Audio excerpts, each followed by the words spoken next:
Seja bem-vindo, Rui. Uma honra, uma satisfação recebê-lo. Opa, o prazer é meu querido Tiago, em dividir a tela aqui contigo e estar presente à nossa comunidade sempre tão qualificada e que contribui sempre muito bem para os debates que encetamos aqui. Muito bom, uma honra. Ô, Rui, ao que você atribui vamos dizer assim, esse descompasso, né, em que se vai da centro-direita para ultradireita de uma maneira mais revolta, né, sem que haja uma moderação, um equilíbrio, a coisa está mesmo pesada em Portugal. Ao que você atribui?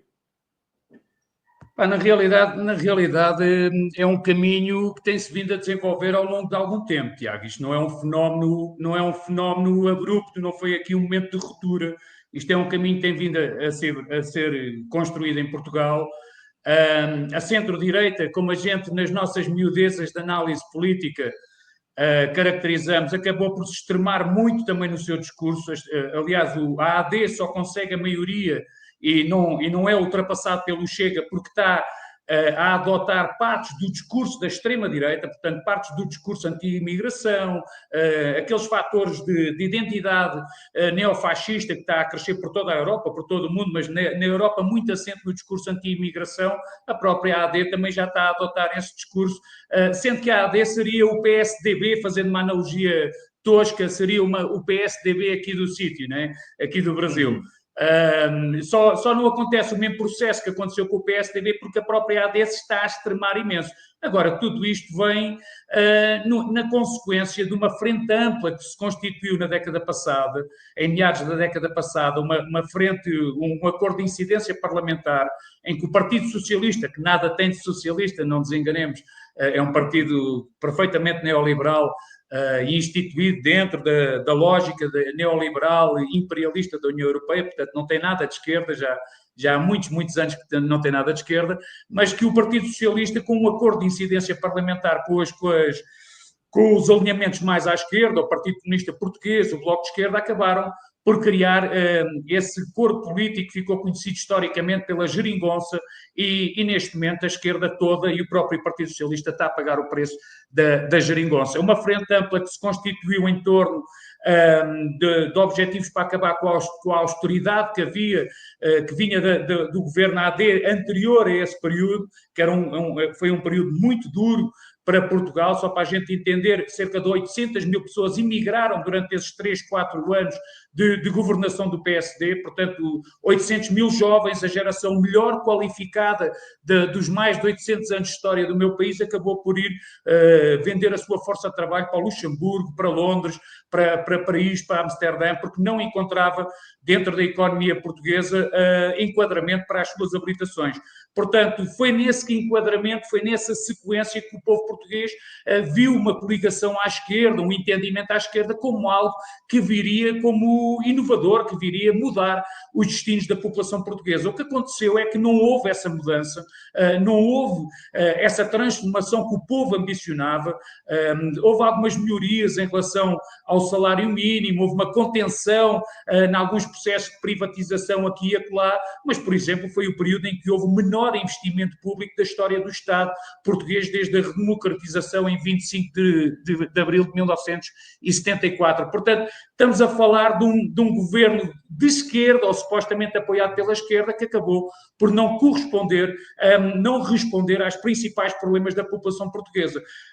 A consequência é esta, Tiago. A consequência é na desesperança, no desentendimento político, na não divisão de alternativas políticas, é a extrema-direita que cresce mediante a crise, que é muito profunda em Portugal, uma economia muito desqualificada, muito assente no turismo, construção civil e setor imobiliário, uma economia que se desqualificou imenso ao longo das últimas décadas e muito mais acentuada essa crise pela guerra na Ucrânia e pelo posicionamento completamente equivocado que a nossa interveniente anterior já esclareceu e muito bem. Eu estava a ouvi-la e eu corroboro 100% o que ela disse.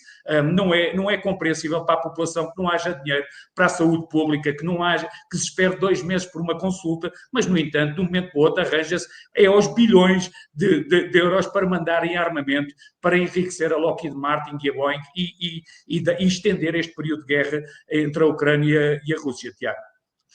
E aí tem um aspecto, Rui, você português, mora aqui no Brasil, salvo engano, né? E você, como ativista político, a gente agora, vamos dizer, bota um pé em cada continente. Uma frente ampla que, de alguma maneira, vai sendo engolida pelos interesses que sempre consegue engolir, que é da coisa mais radicalizada.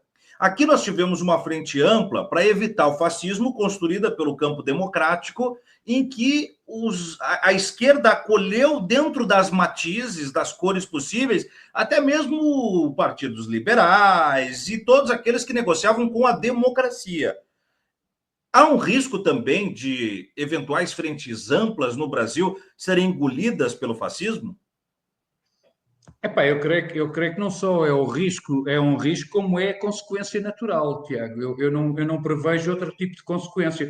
As pessoas, Claro. vamos lá ver, somos nós que vivemos, os cracudos da política, que vivemos nesta discussão permanente, que nós vivemos intensamente a política, no debate permanente, é que apreciamos valores como a democracia, apreciamos valores como eu creio que estou com problemas na internet. Estás-me a ouvir, Não, Tiago? tá perfeito. Conseguem-me ouvir?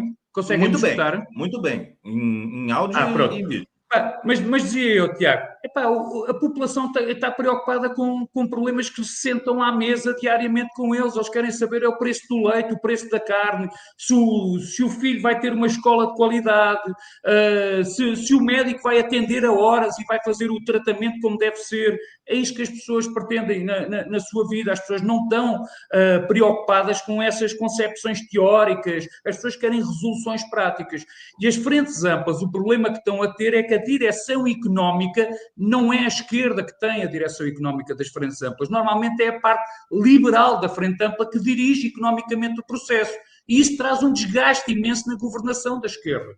É que a esquerda acaba por adotar políticas da direita, acaba por comprimir orçamentos dentro de acordos austeritários, dentro de lógicas muito ortodoxas do liberalismo, da austeridade total, o Estado mínimo, aquelas concepções ultrapassadas pela própria história económica recente, como a crise de 2008 assim respondeu, mas acaba por dirigir o processo a parte liberal da frente ampla, e isso é que acaba por desgastar e acaba por favorecer a extrema-direita após um ciclo ou dois políticos, acaba por reforçar a extrema-direita nos parlamentos e muito possivelmente no Poder Executivo, Tiago. A gente vai esperar o que se vai passar em Portugal. Para já a situação é um pouco confusa. O protagonista da neofascista já diz que é o líder da oposição, colocando-se do lado do processo governativo, portanto, vai ter que haver um entendimento entre o grande centrão que sempre dominou Portugal, entre o Partido Socialista e a AD do PSD, do Partido Social Democrata. Vai ter que haver ali um entendimento se quiser viabilizar este governo para mais tempo. Para já a lei impede novas eleições no espaço de 6 meses após as eleições presidenciais, que são em outubro, portanto, até este governo legalmente tem um ano de existência. Mas politicamente a situação é muito confusa e muito instável. Pode haver uma posição de força de alguns partidos aqui que levem a umas próximas eleições daqui a um ano, e eu creio que aí a extrema-direita arrisca-se a disputar o número 1 e a disputar a formação do governo, Tiago. Muito bom. E aí, Rui, a gente já vai entrando no nosso último bloco, da mesma medida, voltando a Portugal, quando André Ventura, imediatamente ao vencer as eleições, ele declara, o que até eu comentava com a Stephanie Costa aqui, ele vai ser primeiro-ministro. Ele não está falando sobre governar, ele não está falando sobre criar condições para a população. Eu vou chegar no cargo, eu vou sentar no trono do rei, vou botar coroa, cetro, né? É o que eu quero.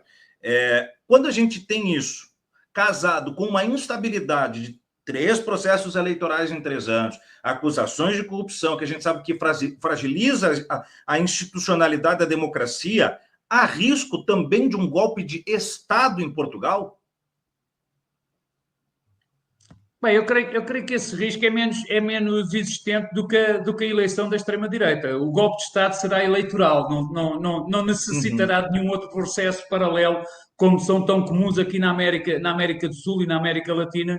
Na Europa não é assim muito comum acontecer esse tipo de evento político. Eu creio que a extrema-direita, pela eleição, chegará ao poder, e chegará por várias razões. Uma delas é a omissão da esquerda, Tiago. A gente tem que conversar um pouquinho sobre a questão do Bloco de Esquerda e do Partido Comunista Português, que, por isso simplesmente, através do processo da Frente Ampla, se suicidaram politicamente. Há ali um processo de suicídio político porque houve ali um processo de subducção em nome de enfrentar a austeridade que não foi enfrentada. Atenção que a Frente Ampla em Portugal constituiu-se na década passada, não era contra o neofascismo. Era contra políticas austeritárias, era contra o déficit zero, era contra o fim do aumento do salário mínimo, era contra coisas objetivas, económicas. E não vingou essa agenda anti-isso, não conseguiu vingar. E agora temos a necessidade de criar uma frente de esquerda forte para combater o neofascismo, mas para combater essencialmente as medidas neoliberais. Tiago, eu acho que não podemos descurar isso, e isso é uma lição para Portugal, para o Brasil. Eu lembro no início da governação do presidente Lula, do nosso presidente Lula, a gente tinha uma máxima que era: se a economia andar, tudo vai andar. A extrema-direita não tem por onde pegar. E a verdade é que a gente abandonou a agenda económica, mais uma vez, num processo de subducção à parte liberal da Frente Ampla, em que acaba pelo acordo fiscal ser a matriz económica, o marco económico desta governação. E isso é um recado que Portugal deixa ao Brasil, é um recado claro: se não se resolver os problemas, que se sentam à mesa com as pessoas. Não há teoria sobre democracia, não há teoria sobre esses valores maiores que nós defendemos dentro das nossas bolhas, dentro dos nossos fóruns de discussão. A população não entende essa discussão, a população quer pão na mesa, quer escola para os filhos e quer um médico a tempo horas. E isso a esquerda tem que começar a responder, Tiago. Maravilhoso. Uma última, Rui, para liberar, sei que você tem compromisso logo mais às 15, essa compostura muito bem vendida, a ponto de cooptar inclusive imigrantes, mas essa compostura antimigratória do Chega, ela chegará, né, o Chega chegará ao que faz Donald Trump, por exemplo, nesses atos persecutórios e policialesco de caçar imigrantes mesmo? Você acha que vai para esse lugar? Repara, eu não teria tanta ilusão com isso, Tiago. O atual primeiro-ministro, Luís Montenegro, aquele que ganhou novamente as eleições e foi reeleito agora com uma maior vantagem, ele próprio já adotou esse discurso e já tem uma lista de 18 mil pessoas para deportar. Isto num país que tem 10 milhões de portugueses a viver em Portugal, tem 6 milhões de portugueses a viver fora de Portugal, mais de um terço da população portuguesa vive fora de Portugal, que tem 20% da população ativa em Portugal é imigrante, que tem uma média de idades de 47 anos, uma longevidade de 82 anos, não tem população sequer para trabalhar. Portugal teve um apagão agora há uns tempos atrás elétrico. Pena tenho eu que não haja organização dentro da comunidade imigrante em Portugal para fazer um apagão de trabalho imigrante.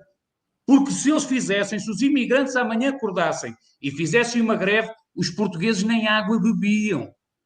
Porque 20% da força de trabalho é ocupada pela imigração. São eles que restabelecem os acordos intergeracionais. São eles que conseguem capitalizar a seguridade social, a segurança social, que permite os nossos pais receberem as aposentadorias e os nossos filhos terem escolas de qualidade. E amanhã a gente troca o nosso papel com os nossos filhos, assim como nós fizemos com os nossos pais anteriormente. Quem está a garantir esse compromisso intergeracional na Europa toda, também em Portugal, é a força de trabalho imigrante. Portanto, é uma falácia completa todo esse discurso, mas é o caminho que a extrema-direita está a adotar. Repara uma coisa, Tiago, só muito breve. Hitler, quando sobe ao poder em 1933, sobe por votos e elege os judeus como o inimigo, o grande inimigo da população alemã. Os judeus não corresponderiam sequer a 5% da população. No entanto, para não atingir o grande problema de facto que hoje em dia é a concentração de renda, o que está a provocar esta crise toda na Europa, no Brasil, é a concentração de renda. Nunca antes na história do mundo tão poucas pessoas tiveram tanto dinheiro, tanto poder. Há uma concentração realmente exagerada. Para não atingir o problema na cara, tem que se criar um diversionismo. E os imigrantes por mais ilógico, por mais irracional que seja num país como Portugal, que tem 1/3 de população imigrante portuguesa a viver fora e tem 20% da sua força de trabalho a serem imigrantes, a serem pessoas de fora a garantir isso, por mais irracional que seja, sim, eles vão seguir a matriz do chefe, sim, eles vão seguir a cartilha da extrema-direita. Essencialmente, sabes porquê? Porque dá resultado. E nós não estamos a ter antídoto político para combater esse resultado, Tiago. Esse é o desafio que está criado também à esquerda portuguesa, combater o discurso anti-imigração, que, por mais irracional que seja, necessita de combate político urgente. Maravilhoso. Rui, só me resta te agradecer, topar o nosso convite de última hora, estar aqui, abrilhantar o nosso programa e te convidar para estar mais vezes. Temos muito que conversar e agora que temos o contato um do outro, bom, agora fica tudo muito mais fácil. Um grande abraço, uma boa segunda-feira. Muito obrigado, Rui. Epá, eu é que agradeço, ainda não tinha partilhado a tela contigo, aprecio muito o teu trabalho, também de outros canais. Pá, e é um prazer voltar sempre aqui à voz trabalhadora do meu camarada Luís Portinho, pá, e com certeza voltarei com todo o prazer para debatermos mais um pouco sobre este e sobre outros temas, com certeza. Um abraço Vamos apertado sim. para ti e para a comunidade toda, que é sempre maravilhosa. Tchau, Para você tchau. também. Um grande abraço. Rui Abreu, ativista político, que ajudou, junto da Stephanie Costa, a mapear a política portuguesa. Hoje foi pontual o programa, né, gente? Nós tínhamos o compromisso de falarmos das eleições que trazem a ultradireita e a centro-direita com mais vulto e que vai reprimindo o campo progressista em terras lusitanas.